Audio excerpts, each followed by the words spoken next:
പോലൊരാളാന്ന് തോന്നി. ആ തോന്നിയതല്ല, ഇപ്പം ഏകദേശം എനിക്ക് ഉറപ്പാണ്. ചേട്ടന് തിരിച്ചെന്ത് തോന്നിയത്? ഇയാള് കൊള്ളാലോ, നമ്മളുടെ പാർട്ട്ണറായിട്ട് വന്നു കഴിഞ്ഞാൽ കലക്കും എന്ന് തോന്നാനുള്ള കാര്യം എന്തൊക്കെയാ? ഫസ്റ്റിലെ നമ്മൾ തമ്മിൽ കാണുന്നതും സംസാരിക്കുന്നതെല്ലാം നല്ല ഒരു വഴക്കിലൂടെയും ഉടക്കിലൂടെയും അടിയിലൂടെയാണ്. അപ്പോഴേക്കും നമ്മളൊന്നും ഒരിക്കലും അങ്ങനെ ഒരു മാറ്ററിനെ കുറിച്ച് ചിന്തിച്ചിട്ടേ ഇല്ല. കാരണം ഈ മിന്നല് പിടിയൊക്കെ പോലെയായിരുന്നു, തമ്മിലടിയും തെറിച്ചും അതുപോലെയൊക്കെ. പക്ഷെ പിന്നീട് വന്നപ്പോഴേക്കും ഒറിജിനൽ ക്യാരക്ടറും കാര്യങ്ങളൊന്നും അല്ല. അതായത് നോർമലി ഒരു ഹ്യൂമൻ ബീങ് എങ്ങനെയാണോ ആ രീതിയിൽ പെർഫോം ചെയ്യുന്നതാണ്. പിന്നെ സാഹചര്യങ്ങൾ വരുമ്പോൾ അതിനനുസരിച്ച് എല്ലാവരും റിയാക്ട് ചെയ്യുമല്ലോ, അത്രേ ചെയ്തിട്ടുള്ളൂ. ഇച്ചിരി ദേഷ്യം കൂടുതലാണോ? ശരി,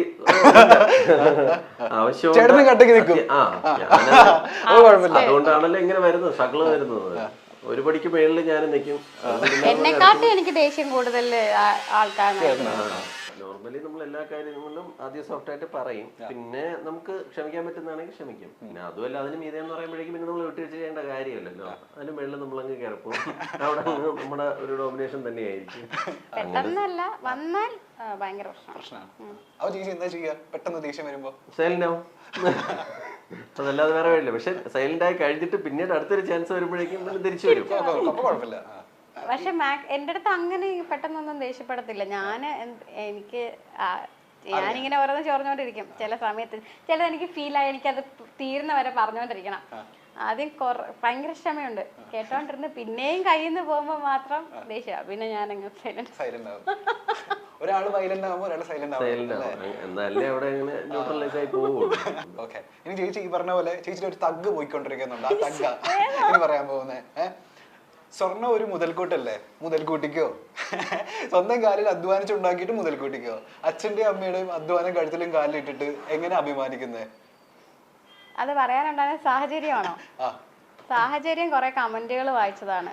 എനിക്ക് ശരിക്കും പറഞ്ഞാൽ ഓരോന്ന് വായിക്കുമ്പോഴത്തേക്കും ആദ്യമൊന്നും ഞാൻ വായിക്കത്തില്ല. പൊതുവേ ഞാൻ അങ്ങനെ റിയാക്ട് ചെയ്യുന്നത് സോഷ്യൽ മീഡിയയുടെ ഇതിൽ റിയാക്ട് ചെയ്യുന്ന കുറവ്. പക്ഷെ ഞാൻ ഇത് ഈ ഒരു കേസിൽ ഞാൻ എൻ്റെ മനസ്സിൽ വിചാരിച്ചെന്ന് പറയും, ഇത് കുറെ പേർക്ക് ഇങ്ങനൊരു ഓപ്ഷൻ ഉണ്ടെന്ന് പറഞ്ഞു കൊടുക്കാൻ പറ്റിയ അത് നല്ലൊരു കാര്യമല്ലേ. പക്ഷെ ഞാനിത് ചെയ്തപ്പോൾ ആണുങ്ങളുടെ സൈഡിനെക്കാട്ടിൽ കൂടുതൽ പെണ്ണുങ്ങളുടെ ഭാഗത്തുനിന്ന് വന്ന എല്ലാവരെയും അല്ല, ഞാൻ ജനറലൈസ് ചെയ്തല്ല പറയുന്നത്, ഒരു കൂട്ടം ചേച്ചിമാരുടെ കയ്യിൽ നിന്ന് എനിക്ക്, പക്ഷെ ന്യൂജൻ പിള്ളേരൊന്നും അല്ല വന്നത്, ഭയങ്കര നെഗറ്റീവായിട്ടുള്ളൊരു അപ്രോച്ചാണ്. എന്താണിത്, ഗോൾഡ് ഇടണം, ഇവൾ ഇത്രയും നാളുണ്ടാക്കിയ സീരിയലിൽ നിന്ന് ഉണ്ടാക്കിയ പൈസ എന്തിയേ, പിശുക്കാണോ, അങ്ങനെയൊക്കെ ചോദിച്ചു. അപ്പം ഈ നമ്മുടെ നാട്ടിൽ ഇത് മാറാൻ പോണില്ല, കാരണം പെണ്ണുങ്ങളുടെ ആറ്റിറ്റ്യൂഡ് ഇതാ മനസ്സിലായി. അപ്പം എനിക്ക് ഉള്ളിൽ ഇങ്ങനെ ഈ ഗേൾസ് എന്താ ഇങ്ങനെ പെരുമാറുന്നത്. അതാ ഞാൻ പറഞ്ഞത്, ഈ അച്ഛനും അമ്മയും ഉണ്ടാക്കുന്നതല്ലാതെ ഇപ്പം ഞാൻ അധ്വാനിച്ചുണ്ടാക്കിയ പൈസ എൻ്റെ കയ്യിലുണ്ട്, അതിന് വേണ്ട അത്യാവശ്യം കമ്മലും മാലയൊക്കെ എനിക്കുണ്ട്. ഈ ഇത്രയും ആഭരണങ്ങളും സ്വർണം തന്നെ ഇടണം, അത് അച്ഛൻ്റെ അമ്മയുടെയും കഷ്ടപ്പെട്ട് ഇട്ടുകൊണ്ട് നിൽക്കണം എന്നുള്ളത് എന്ത് അടിസ്ഥാനത്തിലാണ് ഈ പെണ്ണുങ്ങൾ അത് പറഞ്ഞതെന്ന് എനിക്ക് അറിഞ്ഞൂടാ. അപ്പം എനിക്കത് ഭയങ്കരമായിട്ട് ഫീൽ ചെയ്തു. അതാ ഞാൻ പറഞ്ഞത്, ഈ മുതൽക്കൂട്ടം അതിനകത്തൊരു ചേച്ചി പറഞ്ഞ വാക്കാ. ഒരു ചേച്ചി, അതേ പേരെനിക്ക് ഓർമ്മ വരുന്നില്ല, ഒരു ചേച്ചി സ്വർണം ഒരു പെൺകുട്ടികൾക്ക് സ്വർണം ഒരു മുതൽക്കൂട്ടാണ്. ഒരിക്കലും അല്ല, അതെനിക്ക് തോന്നിയിട്ടില്ല. സ്വർണ്ണമല്ല. ഇപ്പം ചിലരപ്പോൾ പറയും, അയ്യോ അപ്പം കല്യാണം കഴിച്ച് പോകുമ്പോഴത്തേക്കും ഇനി ഹസ്ബൻഡിനൊരു ബാധ്യത. അതെങ്ങനെയാവും? നമ്മൾ അധ്വാനിച്ചൊരു ജോബ് കിട്ടിക്കഴിഞ്ഞാൽ അദ്ദേഹത്തെ ഫിനാൻഷ്യലി സപ്പോർട്ട് ചെയ്യാൻ പറ്റുന്നതല്ലേ ഏറ്റവും നല്ലത്? അതല്ലേ നല്ല ഡിസിഷൻ? അതോ അച്ഛനും അമ്മയും കഷ്ടപ്പെട്ട് ഉണ്ടാക്കുന്നത് കൊണ്ട് കൊടുക്കുന്നതാണോ? പാർട്ട്ണർ എന്ന് പറയുമ്പോൾ എല്ലാത്തിലും പറഞ്ഞു, നാളെ ഒരു സമയത്ത് സാറിന് ഒരു ആവശ്യം വന്നാൽ ഫിനാൻഷ്യലി ഹെൽപ്പ് ചെയ്യാൻ പറ്റുവാണെങ്കിൽ നമുക്കൊരു ജോബ് വേണം. അത് പെൺകുട്ടികൾ ചെയ്താൽ പോരെ? പിന്നെ ഈ ഡൗറി അല്ലെങ്കിൽ ഈ സ്വർണം പണം എന്ന് പറയുന്ന ഒരിക്കലും ഇപ്പം ഒരു മക്കളെ ഇതുപോലെ ഇത്രയും വളർത്തി അത് വേറൊരാൾ വിവാഹം കഴിപ്പിച്ച് കൊടുക്കുമ്പോഴേക്കും അവർ നോക്കുന്നത് അവർക്കൊരു സ്വന്തം കുട്ടിക്ക് ഒരു നല്ല ജീവിതമാണ്. അതല്ലാതെ ഇത്ര തുക കൊടുത്ത് അല്ലെങ്കിൽ ഇത്ര സ്വർണം കൊടുത്ത് എൻ്റെ മോൾ അവിടെ അയക്കാന്ന് പറയുന്നത് അതൊരു ഹോസ്റ്റലിൽ പഠിക്കാൻ അയക്കുന്നതിന്, ഫീസ് കൊടുത്ത് പഠിക്കാൻ അയക്കുന്നതിന് തുല്യമാണ്. അല്ലെങ്കിൽ വേറെ എവിടെയെങ്കിലും കുറച്ച് ഫീസ് കൊടുത്ത് എൻ്റെ മോളെ കുറച്ച് കാലം അവിടെ നിർത്തിക്കോണേ, അതിനുള്ള എമൗണ്ട് ആണ് ഇത് എന്ന് പറയുന്നതിന് തുല്യമാണ്. അതിൻ്റെ വേറൊരു വെർഷനാണ് ഈ സാധനം. ഇത്രയും കൊടുത്ത് ഞാൻ അയക്കുന്നുണ്ട്, അതുകൊണ്ട് സേഫായിട്ട് നോക്കി. ഇത് കൊടുത്ത് അയച്ചില്ലെങ്കിൽ സേഫായിട്ട് നോക്കത്തില്ലേ? അതല്ലെങ്കിൽ ഇത് കഴിയുന്നത് വരെ സേഫ് ആയിട്ട് നോക്കുള്ളൂ, അത് കഴിഞ്ഞ് ഞങ്ങൾക്ക് തിരിച്ചു തരണേ. അത് തീരുമ്പം എന്താണ്? കാണുന്നില്ലേ ന്യൂസ്? അല്ല, അങ്ങനെ അങ്ങോട്ടേക്ക് പോകാനാണെങ്കിൽ പിന്നെ ഇങ്ങനെ ഒരാളെ സെലക്ട് ചെയ്ത് കൂടെ കൂട്ടേണ്ട കാര്യം എന്താ? നമ്മളൊരാളെ സെലക്ട് ചെയ്യുന്നത് അയാളുടെ പ്രോപ്പർട്ടി കണ്ടിട്ടോ അയാളുടെ വെൽത്ത് കണ്ടിട്ടോ ഒന്നുമല്ല. നമുക്ക് എല്ലാ കാര്യങ്ങൾക്കും ഷെയർ ആയിട്ട് നിൽക്കാനും പാർട്ണറായിട്ട് നിൽക്കാനും ഒരാളാണ്. അങ്ങനെ ഒരാളെ ചൂസ് ചെയ്യുമ്പോൾ അയാളുടെ ബാക്ക്ഗ്രൗണ്ട് സപ്പോർട്ട് എന്താണ്, പ്രോപ്പർട്ടി എന്താണ്, അയാളുടെ വെൽത്ത് എന്താ, അത് നോക്കേണ്ട കാര്യം നമുക്കില്ല. കാരണം നമ്മുടെയും കൂടെ ആവശ്യമാണ്. അപ്പോൾ അവരുടെ മാത്രമാണെന്ന് ശരി നിങ്ങൾ ഇത്രയും തന്നു തന്നു ഞാൻ നോക്കിക്കോളാം എന്ന് പറഞ്ഞ് നമുക്ക് ഡിമാൻഡ് ചെയ്ത് നമ്മുടെയും കൂടെ ആവശ്യമാണ്. അവിടെ നമ്മൾ ബാർഗൈൻ ചെയ്യേണ്ട കാര്യമില്ല. പിന്നെ അവരുടെ സന്തോഷം എന്താണോ അവരത് ചെയ്യുന്നില്ല എന്നല്ല, അവരത് ചെയ്യുന്നുമുണ്ട്. അതിനെ നമ്മൾ ഇങ്ങനെ ബാർഗൈൻ ചെയ്യാൻ പോകുന്ന ഒരിക്കലും അത് ചെയ്തിട്ടുണ്ട്. എന്റെ പാരന്റ്സ് അതാണ് ഞാൻ പറയുന്നത്. ചേച്ചിക്കും ചെയ്തിട്ടുണ്ട്. പക്ഷെ അതെല്ലാം വീട്ടിൽ തന്നെ ഇരിപ്പുണ്ട്. ഞാനും സിസ്റ്ററും അങ്ങനെ തന്നെയാണ്. ഇപ്പോൾ എത്ര മക്കളുണ്ടോ ആ ഒരു അച്ഛനും അമ്മയ്ക്ക് എത്ര മക്കളുണ്ടോ അവരെല്ലാം ഒരേപോലെ തന്നെയായിരിക്കും. അവരുടെ മക്കൾക്ക് അവരെന്താണോ കൊടുക്കാൻ അല്ലെങ്കിൽ നൽകാൻ ആഗ്രഹിക്കുന്നത് അവരത് ചെയ്യും. അത് നോർമലി എല്ലാവരും ചെയ്യുന്നതാണ്. അതിന് ഈ സന്ദർഭത്തിൽ അതങ്ങനെ പ്രശ്നമായിട്ട് കാണിക്കേണ്ട ഒരു ആവശ്യം അങ്ങോട്ട് കൊടുക്കണം. അപ്പൊ പെൺകുട്ടികൾക്ക് തീരെ വിലയില്ലേ? നമ്മളൊരു സാധനം പൈസ കൊടുത്തല്ലേ വാങ്ങിക്കുക, ഈ പൈസ കൊടുത്തു വിടുന്നത്, അപ്പൊ വിലയില്ല. അതേ ഞാൻ ചോദിച്ചുള്ളൂ. അതിനാണ് ഇവിടെ എന്റെ ദൈവമേ. ഈ പറഞ്ഞ പോലെ നിങ്ങളുടെ കല്യാണം കഴിഞ്ഞ് മണിക്കൂറുകൾക്കുള്ളിൽ ന്യൂസ് വരാൻ തുടങ്ങിയല്ലോ. ഞാൻ ശരിക്കും പറഞ്ഞ ആ കല്യാണത്തിനെ പറ്റി ഒന്നും ചിന്തിക്കാൻ, പിന്നെ മൊത്തത്തിൽ അങ്ങ് എയറിലായിരുന്നു. ഒരാഴ്ച കഴിഞ്ഞാ ഒന്ന് താഴെ ഇറങ്ങിയത്. കൂടുതലും ഇവിടെ കമന്റ്സ് വന്നത് കേൾക്കുകയാണ്. എന്നിട്ട് കുറച്ച് എനിക്ക് വന്നിട്ടുണ്ട്, ഞാനെന്താ ചോദിച്ചില്ലേ, അപ്പൊ അതൊന്നും വേണ്ടേ എന്നൊക്കെ ചെയ്തു. നമ്മൾ എന്തിനാണ് അതൊക്കെ ആവശ്യപ്പെടുന്നത്? നമ്മുടെ ലൈഫിന് രണ്ടുപേർക്കും ഒരേപോലെ ആവശ്യം, ഒരു പാർട്ണർ എന്നുള്ള കണക്കിലാണ് നമ്മൾ പോകുന്നത്. അപ്പം നമ്മൾ ആവശ്യപ്പെടേണ്ട കാര്യമില്ല, അവരത് നൽകേണ്ട കാര്യമില്ല എന്നുള്ളതാണ്. അപ്പം എൻ്റെ വീട്ടിൽ നിന്നായാലും ഒരാളെ അയക്കുമ്പോഴേക്കും ഞാനും ഇതേ കൺസെപ്റ്റിൽ തന്നെയായിരിക്കും. അല്ലേ, നമ്മൾ വില കൊടുത്തിട്ടല്ലല്ലോ ചെയ്യേണ്ടത് ഈ കാര്യങ്ങളൊക്കെ. ഇപ്പൊ നമ്മൾ ഇത്രയും ബോൾഡ് ആയിട്ട് സംസാരിക്കുന്നുണ്ട് ഇതിനെപ്പറ്റി നമ്മൾ റിയാക്ട് ചെയ്യുന്നുണ്ട്. പക്ഷെ ആ സമയത്ത് ഇതൊന്ന് കല്യാണം കഴിഞ്ഞ് ഈ കമന്റ്സ് വരാൻ തുടങ്ങിയ സമയത്ത്, ഇത്രയും നെഗറ്റീവ് കമന്റ്സ് വരുന്ന സമയത്ത് നിങ്ങളൊന്ന് ചെറുതായിട്ടൊന്ന് ഡൗൺ ആയിട്ടുണ്ടായിരുന്നു, അഫക്ട് ചെയ്തിട്ടുണ്ടായിരുന്നു നിങ്ങളത്? എന്തിനാ, ഞങ്ങൾ ചെയ്ത കാര്യങ്ങളും അതെല്ലാം സ്ട്രേറ്റ് ഫോർവേഡ് ആണെന്നുള്ള ഒരു കോൺഫിഡൻസ് നമുക്കുണ്ട്.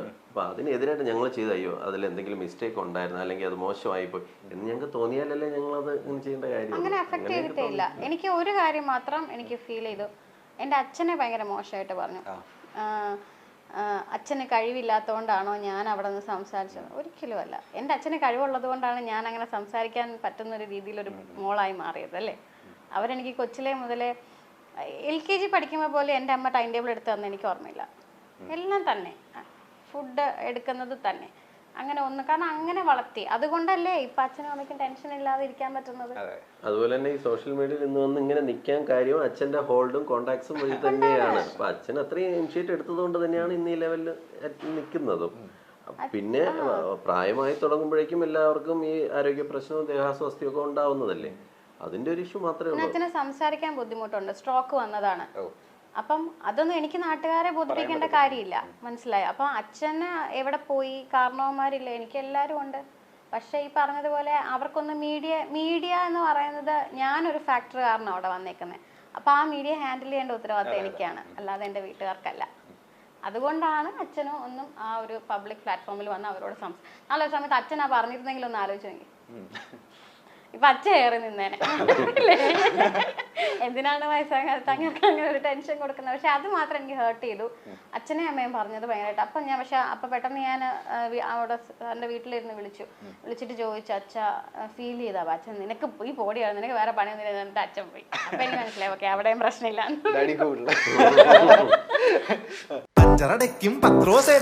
ഇംഗ്ലീഷിൽ സൂപ്പറാ. This tire should retire ta. This one also. ഇനി നിങ്ങളുടെ വീഡിയോന് താഴെ, മാരേജ് വീഡിയോന് താഴെ വന്ന കുറച്ച് ഞരമ്പ് കമന്റ്സാ. ഓക്കെ, എവിടെ കല്യാണ പെണ്ണിന്റെ മുഖത്ത് നാണം എവിടെ എന്നുള്ളതാണ് കുറെ മനസ്സിൽ പറയാൻ തുടങ്ങുകയായിരുന്നു. ഇനി ഒരു സംഭവം കൂടെ അതിനകത്തുണ്ട്, ആ നാണത്തിന്റെ ഇങ്ങോട്ട് വന്നു. കല്യാണ മണ്ഡപത്തിൽ ഒരു പെണ്ണിന്റെ ശബ്ദം ഉയർന്നു കേൾക്കുന്ന, എന്റെ ദൈവം എന്താ അത്? ഈ പെൺകുട്ടി ഇച്ചിരി ഓവറാണോ? എന്തൊരു സാമർത്ഥ്യമാണ് ഈ കുട്ടിക്ക്. എന്താണ് ആക്ച്വലി ഇവരുടെയൊക്കെ പ്രശ്നം? എന്തായിരിക്കും ഇങ്ങനെയൊക്കെ കമന്റ് ചെയ്യുന്ന സമയത്ത് ചേച്ചിക്ക് എന്താ തോന്നുന്നത്? ഫ്രസ്ട്രേഷൻ ആണോ? Of course frustration. അവർക്ക് പറ്റാത്തത് മറ്റൊരാൾ ചെയ്ത് കാണുമ്പോൾ ഫ്രസ്ട്രേഷൻ. കൂടുതലും ഗേൾസ് അല്ലേ? അതെ, ഫ്രസ്ട്രേഷൻ. അവർക്ക് പറ്റുന്നില്ല. അവര് ഈ പറഞ്ഞതുപോലെ മൊത്തത്തിൽ തേഞ്ഞു നിൽക്കുകയാണ്. അപ്പൊ മറ്റൊരാള് ഇങ്ങനെ കുറച്ച് നന്നായിട്ടൊക്കെ പറയുന്നത് കാണുമ്പോൾ ഫ്രസ്ട്രേഷൻ അത്രേ ഉള്ളൂ. പിന്നെ ഈ നാണിച്ച് നിൽക്കുക എന്ന് പറയുന്ന ഒരു ഫാക്ടർ എന്ന് പറയുന്നത് അത്തരത്തിൽ നാണിക്കേണ്ട ഒരു സന്ദർഭം അല്ലല്ലോ വിവാഹം. വിവാഹം എന്ന് പറഞ്ഞാൽ എന്ത് നാണക്കേടാ? ഒരാൾക്ക് നാണക്കേട് ഉണ്ടാക്കുന്ന ഒരു കാര്യമല്ല ഒരിക്കലും വിവാഹം എന്ന് പറയുന്നത്. ഇനി വേറൊരു കൂട്ടരുണ്ട് ചേച്ചി, ഓണത്തിന്റെ ഇടയിൽ പുട്ട് കച്ചവടം എന്ന് പറയുന്ന പോലെ ഈ കല്യാണം കഴിഞ്ഞ് മണിക്കൂറുകൾ കഴിഞ്ഞ് അപ്പൊ തന്നെ ഇവിടെ ഓൺലൈൻ ന്യൂസ് വന്നല്ലോ. അതിൽ പലതിലും തമ്പ് ചേച്ചി ദേഷ്യപ്പെട്ട് നിൽക്കുന്ന തമ്പ് ചേച്ചിയുടെ ഫോട്ടോ, എന്നിട്ട് ഇത് കണ്ടു നിങ്ങൾ, ഇത് കണ്ടോ നിങ്ങൾ ഞെട്ടും, മണവാട്ടി പ്രതികരിച്ചത് കണ്ടു എന്നൊക്കെ പറഞ്ഞ് ഇങ്ങനെ മോശം റിയാക്ഷൻസ്. ഞാൻ ഇങ്ങനെ നിന്നത് എന്നാ ഞാൻ അവിടെ മുഴുവൻ ചിരിച്ചോണ്ടിരുന്ന ഒരൊറ്റ ഫോട്ടോ ഇല്ല. അത് ഇവരുടെ ഒരു മീഡിയ ടെക്നിക്കാണ്. കാരണം ഇങ്ങനെ ഒരു കല്യാണത്തിൽ സാധാരണ സന്തോഷമായിട്ട് ചിരിച്ചുകൊണ്ട് നിൽക്കുന്ന ഒരു പോസ്റ്റ് ഇട്ട് കഴിഞ്ഞാൽ എല്ലായിടത്തും നാച്ചുറലി സംഭവിക്കുന്നത് അതാണ്. അപ്പൊ അതിൽ നിന്ന് മാറ്റി ഒന്ന് എന്താണ് ഇങ്ങനെ ഒരു റിയാക്ഷൻ വന്നത് എന്ന് ആൾക്കാർ നോട്ട് ചെയ്യണമെന്നുണ്ടെങ്കിൽ ആ ഒരു ക്ലിക്ക് അവിടെ കൊടുത്താലേ മീഡിയാസിന് പ്രൊമോഷൻ കിട്ടുള്ളൂ, അവർക്ക് റീച്ചും ഉണ്ടാവുള്ളൂ. അതിന് വേണ്ടിയിട്ട് ആ പർട്ടിക്കുലർ ക്ലിപ്പ് തന്നെ അവർ ചൂസ് ചെയ്തെടുത്ത് അതിനകത്ത് എനിക്ക് മനസ്സിലാത്തത് ഇവരവിടെ നടക്കുന്ന എല്ലാം കണ്ടോണ്ടിരിക്കുക, എന്നിട്ട് ഇത് വിടാൻ കാണിച്ച മനസ്സിനെ അനുമോദിക്കുന്നു. അവർക്ക് റീച്ച് കിട്ടണമെങ്കിൽ ഇത്തരത്തിലുള്ള ഒരു ചേഞ്ച് ഓഫ് വെർഷൻ എന്തെങ്കിലും കൊടുത്തേ പറ്റൂ. ഈ കല്യാണ മണ്ഡപത്തിലിരുന്ന ഒരു പെൺകുട്ടി സന്തോഷിച്ചാൽ എല്ലാവരും സന്തോഷിക്കും. എന്ത് എന്ന് ചോദിക്കുമ്പോൾ ആരും പെട്ടെന്നൊന്ന് നോക്കിപ്പോയി ഇതിനകത്ത് എന്താ സംഭവം എന്നുള്ളത്. അത് ക്ലിക്ക് ചെയ്യാൻ വേണ്ടിയിട്ട് കാണിച്ച ഒരു ടെക്നിക്ക് മാത്രമാണ്. ഈ എന്താന്നുള്ള റിയാക്ഷൻ ഉണ്ടല്ലോ, അതിനൊരു ചേച്ചിയുടെ കമന്റ് ആണേ, ഓ താലി കെട്ടിയ ഉടനെ അവൾ എന്താകുമോന്ന് പറഞ്ഞത്. അത്ര പോലും ചിന്തിക്കാനുള്ള കഴിവില്ല ഇവർക്ക്. എനിക്ക് സഹതാപമാണ് എല്ലാവരോടും, എനിക്ക് സഹതാപം. അങ്ങനെ പറയുന്ന എല്ലാവരോടും എനിക്ക് സഹതാപം മാത്രമേ ഉള്ളൂ. മിനി സ്ക്രീൻ പ്രേക്ഷകർക്ക് സുപരിചിതയാണ് ഗൗരി കൃഷ്ണൻ. ശക്തമായ കഥാപാത്രങ്ങളിലൂടെയാണ് ഗൗരി മിനി സ്ക്രീനിൽ നിറഞ്ഞു നിന്നത്. ഏഷ്യാനെറ്റിലെ പ്രശസ്തമായ ഹിറ്റായ ഒരു സീരിയലിൽ നായികയായി ഗൗരി കൃഷ്ണൻ എത്തിയിരുന്നു. എന്നാൽ ഇപ്പോൾ അഭിനയത്തിൽ നിന്നും വിവാഹശേഷം അഭിനയത്തിൽ നിന്നും വിട്ടുനിൽക്കുകയാണ് താരം. എന്നാൽ തന്റെ വിശേഷങ്ങളൊന്നും തന്നെ മടികൂടാതെ യൂട്യൂബ് ചാനലിലൂടെ ഗൗരി പങ്കുവയ്ക്കാറുമുണ്ട്.